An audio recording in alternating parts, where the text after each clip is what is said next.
বর্তমান কেন্দ্রীয় কমিটির উপদেষ্টা বীর মুক্তিযোদ্ধা কমরেড খালেকুজ্জামান, উপস্থিত কৃষক ফ্রন্ট কেন্দ্রীয় কমিটির নেতৃবৃন্দ, শ্রমিক ফ্রন্ট কেন্দ্রীয় ফ্রন্ট নেতৃবৃন্দ,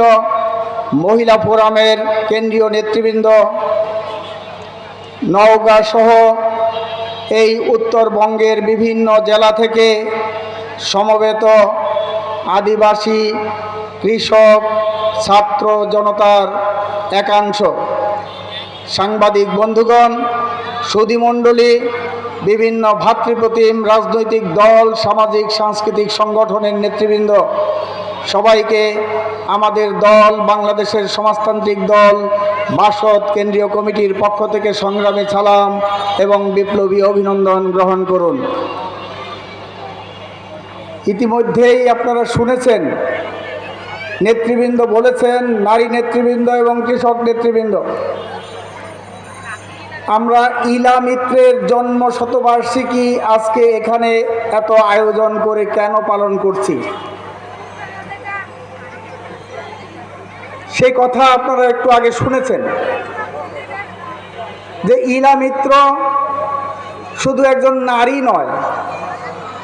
ইলা মিত্র শুধুমাত্র তেভাগা আন্দোলন করছেন তাই নয়, ইলা মিত্র একটা সমাজ বদলের সৈনিক ছিল। তিনি সমাজের যে শোষণ, বঞ্চনা, নিপীড়ন, নির্যাতন এবং দুঃশাসনের কবল থেকে মানব মুক্তির সংগ্রামের একজন সৈনিক ছিলেন। তিনি এই উপমহাদেশের, তৎকালীন ভারতবর্ষ এবং পরবর্তীকালে পাকিস্তানের যেই শোষিত মেহনতি মানুষ, বিশেষ করে এই উত্তরবঙ্গের